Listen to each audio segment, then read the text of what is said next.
E, como eu disse, então, nós estamos iniciando agora a defesa da Esther.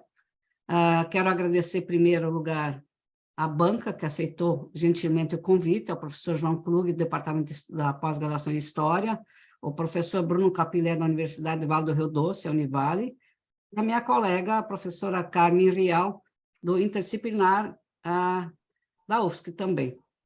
E nós temos, como eu já tinha comentado com vocês antes, a Esther tem até 30 minutos para fazer a apresentação, depois segue de arguições, e a gente pega, geralmente, a gente faz os mais longe, quer dizer, na verdade, hoje todo mundo está à mesma distância, mas se calcularmos no passado, vai ser o Bruno Capilé, então, que vai ser o primeiro a falar, depois seguido pela Carmen, e depois o último, o João, que é o da casa. Então, também eu quero cumprimentar todos os nossos presentes que estão aí conosco, a família da Esther também, meus orientandos e ex-orientandos estão prestigiando, todos os colegas da Esther, e até comentar também que a Esther tem, com as primeiras, participado do LABIMA, não digo que desde que fundou, mas sempre foi muito atuante no nosso laboratório, todos esses anos. Ela foi minha aluna de graduação, começou com 17 anos a trabalhar comigo, então é toda uma história que nós temos hoje que vamos chegar na defesa. Então, Esther, se tu puder compartilhar, a gente começa agora a tua apresentação. Tá bom. A minha apresentação é junto com o vídeo. Eu acho que quando eu falar, todo mundo vai ver. Todo mundo está enxergando aí, tranquilo? Sim. Então, Sim. tá. Bom, eu vou começar aqui o tempo, para não me perder, senão eu vou falar demais. A minha tese se chama Os Caminhos do Lixo, Porto Alegre e as Políticas Públicas para os Resíduos Sólidos, de 1975 a 2004. A escolha de Porto Alegre se deu pelo ineditismo das suas políticas públicas de participação junto com as políticas de reciclagem e coleta seletiva. Claro que não foi a primeira, mas foi uma das primeiras, né? Essas políticas vão se desenvolvendo em conjunto, em âmbito nacional e internacional, e os anos são delimitados pelas fontes, né? Pelas mudanças que aconteceram em 1975, que são bem emblemáticas, e o final do governo do PT em 2004 na cidade. Então, os objetivos da tese são compreender, na perspectiva da história ambiental, as políticas públicas para os resíduos sólidos, entender tais políticas através das relações com as transformações das paisagens urbanas. E acho que uma das principais discussões que eu tenho assim na tese são com as minhas fontes, e elas são principalmente do DMLU, que são contratos de trabalho individuais e com as empresas, os relatórios anuais, relatórios que vêm desde o século XIX e XX, então é muita documentação, reuniões, campanhas publicitárias e principalmente o acervo iconográfico com mais de 1000 fotos que eu selecionei, né? Tem também as denúncias de focos de depósitos clandestinos de resíduos e os programas de limpeza dos bairros. Mas, além disso, tem os jornais, principalmente jornais disponíveis online, que foi uma pesquisa que eu fiz já durante o período da pandemia. E tem também o Arquivo Moisés Velhinho, que tem relatórios, projetos e legislações do município de Porto Alegre. A tese foi dividida em 3 capítulos. O primeiro capítulo é mais teórico e ele fala basicamente o que é lixo. O segundo capítulo vai falar das políticas públicas até 1975, em 1975. E o terceiro capítulo vai falar justamente da política que eu me dediquei a estudar, que foi a partir de 1989. E aí todo o percurso que essa política faz, como ela acontece, através das fontes. Então, a divisão dos capítulos se deu muito pelo que as fontes apresentaram para mim. Começando pelo capítulo 1, eu procurei entender o que é lixo, mas aí, estudando e pesquisando, eu descobri que a pergunta certa não é o que é lixo, mas quando é lixo, porque a ideia de descartar está muito ligada ao nojo e está relacionada com o que a gente considera como limpeza. São relações que são modificadas socialmente, né? Não são relações, não são sentimentos que são só instintivos, eles também são socialmente construídos. E aí, a partir disso, eu entendi que o privado é diferente dos espaços públicos. E os espaços públicos são esse espaço de embate de onde se colocar o resíduo, para onde ele vai, o que fazer com ele.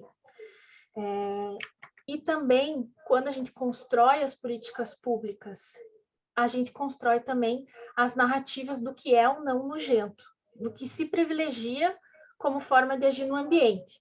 Então, o lixo é uma fonte histórica capaz de nos mostrar essas narrativas. No segundo tópico, as coisas são descartadas por sua feiura ou são feias por terem sido destinadas ao lixo?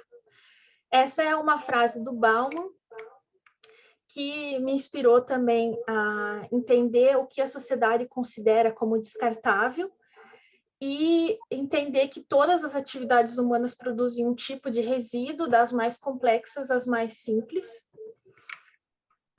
Entender esses objetos exige várias formas de compreensão, né? Existem várias possibilidades de entender a história dos objetos. Uma delas é entender a biografia desses objetos e entender que a maior parte do tempo de vida de um objeto é como lixo. Outra forma de entender é entendendo como as pessoas consomem esses objetos, então entender o consumo.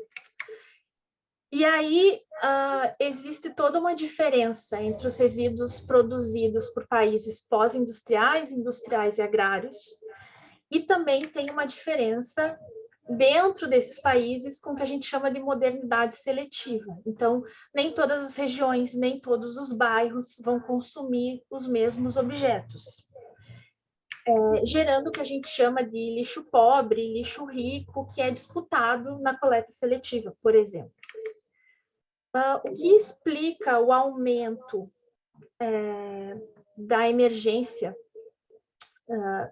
das questões do lixo é a emergência do crédito ao consumidor, por exemplo, que gera mais resíduos, a obsolescência programada, que também já foi muito discutida, e a neofilia, né, aquela vontade de sempre ter algo novo que é estimulado pelo capitalismo.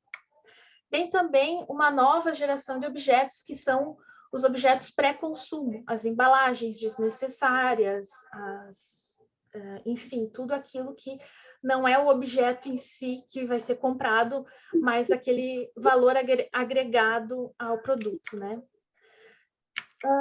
Dentro disso, tem os lugares de despejo desses objetos, que também é uma forma de estudá-los, né?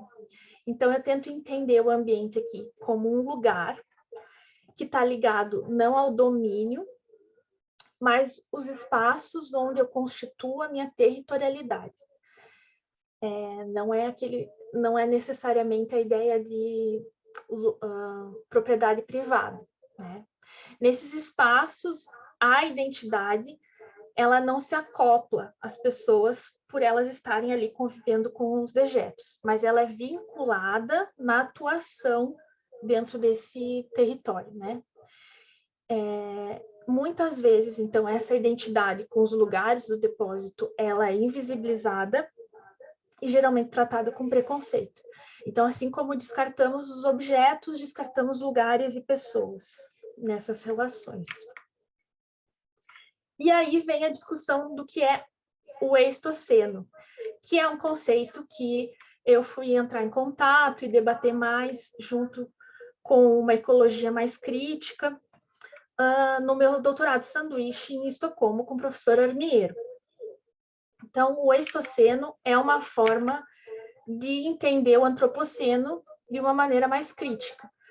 Ele considera que o lixo é o principal ponto de referência, digamos, do que é o antropoceno, do que são as mudanças causadas pelos animais humanos no ambiente, né? Então, é uma forma radical e crítica de levar o debate do antropoceno. Também fala um pouco da dicotomia de como o capitalismo se manifesta em todos os processos, inclusive nos nossos corpos. Então, aqui entra também aquela discussão sobre os lugares tóxicos e como isso está ligado com como a sociedade trata as pessoas em certos lugares, né? E é também um estudo que eles fazem, o professor Hermiero faz, né, de lugares tóxicos. Terminando o capítulo 1, que é um capítulo mais teórico, eu começo a investigar os rascunhos de cidade. E eu gosto muito desse nome, rascunhos de cidade, porque foi assim que eu identifiquei na passagem de uma política pública para outra, de um governo para outro, a ideia de sempre transformar a cidade conforme o ideal do momento, né? E vai analisar desde o século XIX e vai entender o lixo como uma fonte histórica capaz de demonstrar os caminhos, através dos caminhos que ele percorre, as mudanças intensas que a sociedade passou, e principalmente as cidades, o urbano no século XX. Né? Então, toda a remodelação das cidades, o lixo pode nos mostrar um pouco sobre isso. Então, a cidade de Porto Alegre, especificamente, ela vai crescer no entorno do Guaíba, né? Então, a região central ela vai se desenvolver na beira-rio, como eles chamam, ou na beira do Guaíba, e aos poucos vai avançando em direção ao sul, principalmente, e depois ao norte.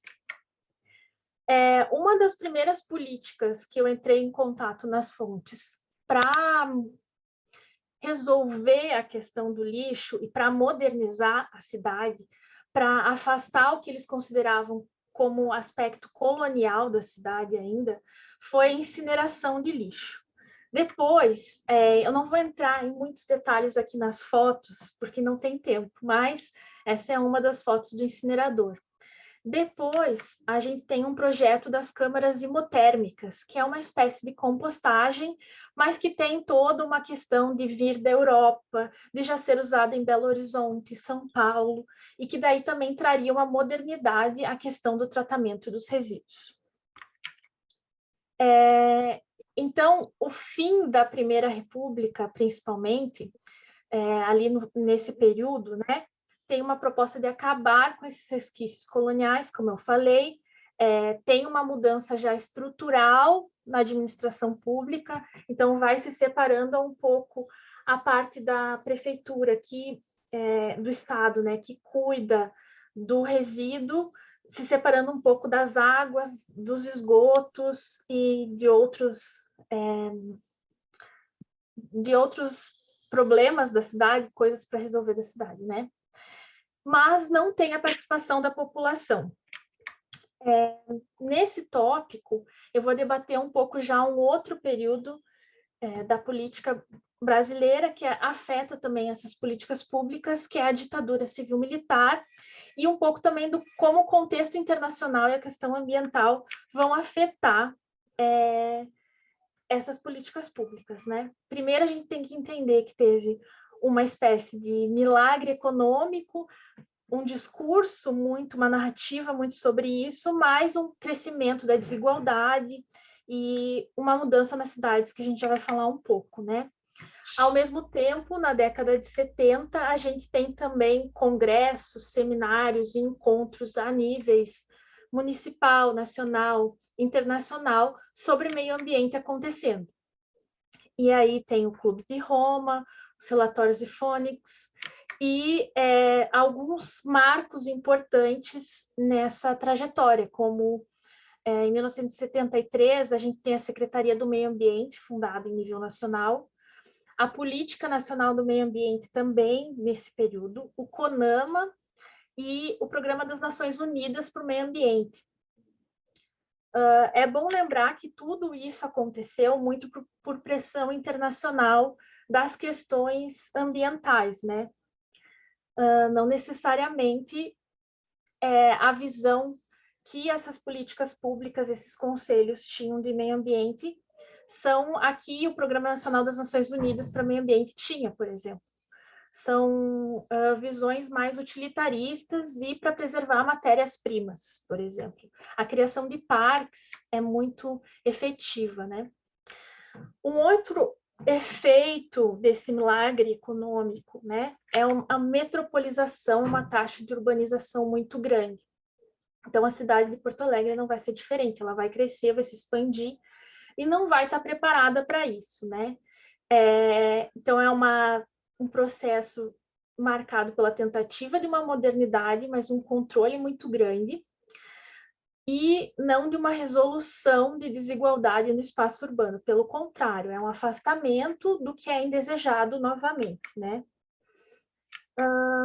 No tópico 2.2, eu vou falar um pouco de como eu entendo as fotografias e as políticas públicas. Quando eu falo de políticas públicas, eu tentei, de maneira interdisciplinar, elencar alguns personagens para estudar. Primeiro, as instituições, as organizações locais, os processos de escolha dos governos, também a sociedade política como um todo, as instituições de decisão e a política em si. Partindo de alguns autores, como Winston, que define as políticas públicas como um sistema político decisório, e também dá ênfase às relações. Tem também Souza, que fala de um ciclo deliberativo, e uma outra autora que fala um pouco sobre a burocracia. Então, isso também me atraiu um pouco na abordagem dela. No quesito fotografia, a gente tentou analisar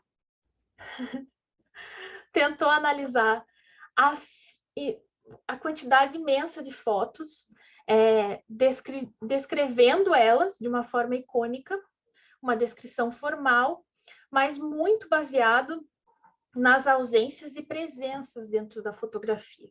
Então, essas fotografias estavam organizadas em álbuns.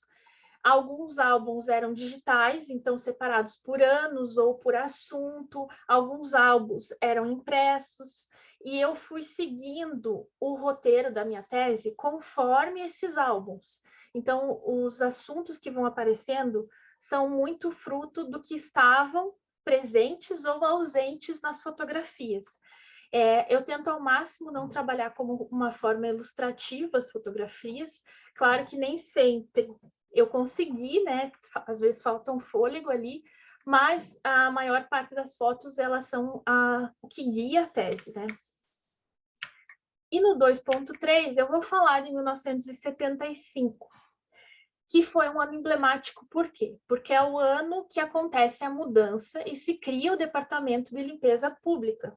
É o ano em que deixa de ser um conjunto de políticas num mesmo departamento para ser um departamento específico. Isso faz com que mais políticas públicas relacionadas ao lixo aconteçam. Então, um pouco antes de 1975, a gente tem que ver, eu vi alguns prefeitos como Tom Pesson Flores, que ainda é indicado, né, não é votado, e o Guilherme Vilela, que vão estabelecer essas mudanças. Além disso, a Secretaria Municipal do Meio Ambiente também. Mas o meu foco é o Departamento de Limpeza, né? E aí há, de novo, um discurso de modernização. A modernização como salvadora do problema do lixo, né? E eu sempre trago também algumas discussões de jornal que mostram como o lixo é considerado um problema, principalmente quando ele aparece no centro da cidade. E aí algumas, né, fotos que mostram essa mecanização, como um caminhão que limpa a rua e outro carrinho que aspira o centro da cidade. Depois de 1975, a gente já tem políticas diferentes, principalmente pela abertura política pós ditadura civil-militar.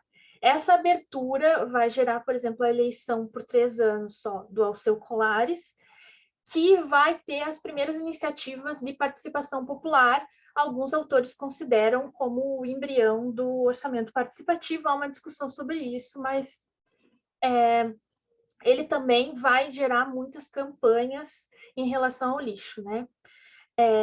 Há também um incremento da participação popular por organizações e associações. Então, nesse período, há um crescimento das associações. E como isso interfere na política pública para os resíduos sólidos? Porque essas pessoas vão reivindicar a participação nessa política. Então, aqui tem uma foto de uma limpeza, de uma campanha para limpeza do Arroio Dilúvio, que está sempre presente nos relatos desde o século XIX. E através dela, a gente teve contato pela camisa da pessoa que está limpando ali o arroio, a gente teve contato com a participação da Cooperativa de Trabalhadores Autônomos das vilas de Porto Alegre, que eram contratadas para fazer esses serviços. A gente tem também uma campanha que é a campanha do Urbano, que é esse boneco, né? Esse personagem que está aqui passando com o carro de som, e também uma propaganda de jornal que aparece com frequência. Essa aqui está disponível no Pasquim. Entre nessa, vamos fazer a maior limpeza. Então, o DMLU já como o urbano limpando a cidade. Então, tem todo um discurso também por cima disso, do que se entende como urbano, do que se entende como limpeza. No capítulo 3, a gente já tem o início do governo do PT, né, na eleição de 1988, 89, e tem alguns pontos de mudança que vão gerar essa política de gerenciamento integrado dos resíduos sólidos. Tem uma comissão especial na Câmara de Vereadores que vai analisar a situação dos aterros da cidade. Concursos públicos para substituir seletistas e dar mais segurança para os trabalhadores e trabalhadoras. Tem também as associações dos moradores, principalmente dos bairros que primeiro pedem a coleta seletiva, que é o da Cidade Baixa e a Associação de Moradores do Bonfim. E aqui eu trouxe duas fotos para mostrar um pouco da mudança da visão, né? Tem aqui SOS Porto Alegre, Vamos Juntos Limpar o Centro, e com uniformes, com os equipamentos, e temos também aqui já essas fotos foram colocadas no álbum dessa maneira, então não sou eu que estou montando, eles que montaram assim, mostrando a diferença, talvez, do que eles imaginavam como política pública, né? Uma pessoa sem uniforme, sem boas condições de trabalho, invisível aí nesse centro da cidade. E o tópico 3.1 vai tratar de um ponto muito importante de virada, que talvez tenha marcado o início da política, que é a questão dos porcos. E essa frase está num documentário, eu já vou falar, um curta-metragem que eu já vou falar um pouco. Então, aqui a gente tem,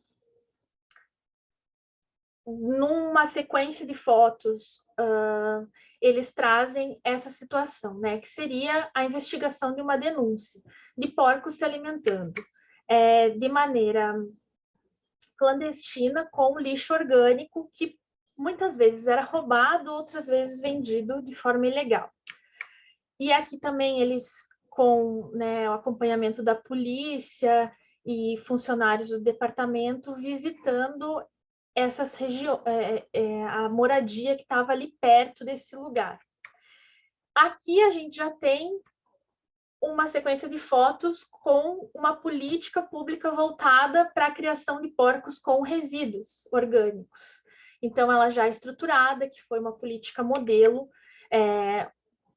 recebido o resíduo orgânico de forma legalizada e distribuído para os criadores de porcos que fazem parte. Então, eles mostram bem a diferença de um modo para o outro, né? São épocas diferentes, mas são sequências de fotos que mostram essa mudança. Então, em 1989, o que mostra uma coisa que impactou o Brasil inteiro e chegou internacionalmente também a mostrar um lado da cidade de Porto Alegre, que é o curta-metragem Ilha das Flores, que mostra como algumas crianças se alimentavam após os porcos terem se alimentado nesse tipo de criação clandestina. Há várias coisas sobre esse programa que eu falo na tese, que a gente pode debater depois, né? No 3.2 eu vou falar do sistema em si. E o sistema de tratamento, ele teve várias etapas, ele foi construído em etapas. Então, aqui a gente tem uma foto do Olívio Dutra, que foi o primeiro prefeito, distribuindo panfletos, uma pessoa com um colete do departamento de limpeza, e há uma sequência de fotos também organizadas por eles que mostram o processo de recolhimento do lixo, que eles chamam de, escolheram o nome seco, né? O lixo reciclável, da porta da casa da pessoa até o caminhão. Então, essa sequência de fotos vai mostrando esse processo. Então, de 1990 em diante, teve um acréscimo do número de pessoas que utilizavam a coleta seletiva, né? Da coleta da residência, do caminhão, ela vai para as unidades de triagem. Então, o ponto principal da política pública são as unidades de triagem. Acho que é o ponto que faz ela ser diferente. Essa é o mapa das unidades de triagem atual, mas as primeiras também foram se expandindo a partir do centro da cidade, ali da zona norte, né? E aqui é uma vista das unidades de triagem por fora, de como elas foram construídas, a maior parte é em galpões nesse estilo, e aqui uma vista interna da separação dos resíduos na parte interna, né? A renda que é gerada e dividida entre os trabalhadores, e há uma sequência de fotos para cada unidade de triagem. Eu trouxe só 3 aqui para exemplificar para vocês. O 3.2.2 já é a parte daqueles resíduos que não são reciclados e nem são orgânicos, separados dessa maneira, e poderiam ir para a compostagem. É a parte que vai para os aterros. E aí há toda uma sequência fotográfica de como eram esses aterros, e há sempre uma discussão sobre o fim deles, o fim próximo dos aterros. Então, temos aqui já um lixão, né? Eu explico um pouco qual a diferença de aterro, lixão, aterro sanitário, como os catadores, recicladores, recicladoras sobreviviam no lixão, né, nesse lugar tóxico. E aqui as primeiras tentativas de coleta seletiva ainda em espaços como lixões, não ainda em aterros sanitários, né? Mas já uma separação nesse lugar. E aqui uma sequência de fotos de quando os aterros sanitários começaram a ser construídos. Então, geralmente em lugares que já tinham um declive,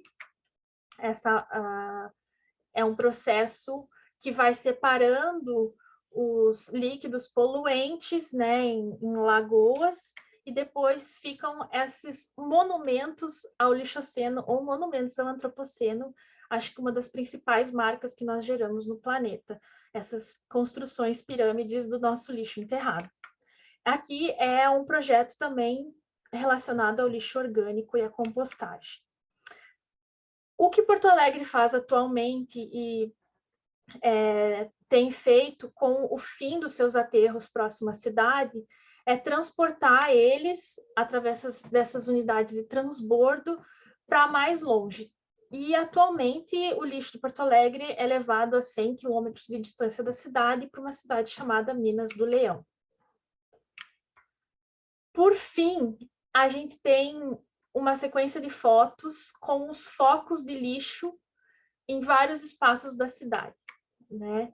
Então, é como se fosse uma denúncia. Eles vão lá, fotografam como o lixo está nos lugares e fazem também fotografias das limpezas, dos mutirões de limpeza que são feitos nesses lugares, né? Aqui é uma foto de como a coleta seletiva chegou em alguns lugares que antes não chegava.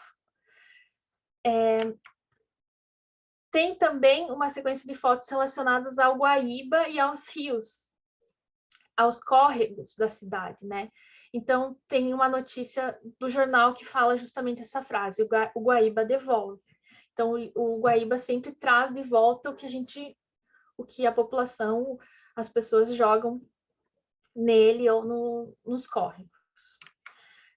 Para finalizar esse capítulo, tem um ponto importantíssimo da política pública, que é a educação ambiental. Ele, desde o início, teve presente, tanto dentro do departamento, com a participação dos trabalhadores e trabalhadoras, a educação desses trabalhadores e trabalhadoras construída de forma coletiva, e essa foto, que é o que dá nome à tese, é uma exposição numa feira de reciclagem, né? Uma feira baseada a isso, e daí aqui a gente pode perceber as propagandas coladas em cartazes, a sequência de fotos que aparece na tese, também aparece aqui nesse mural organizado por eles, de lixão a aterro sanitário, né?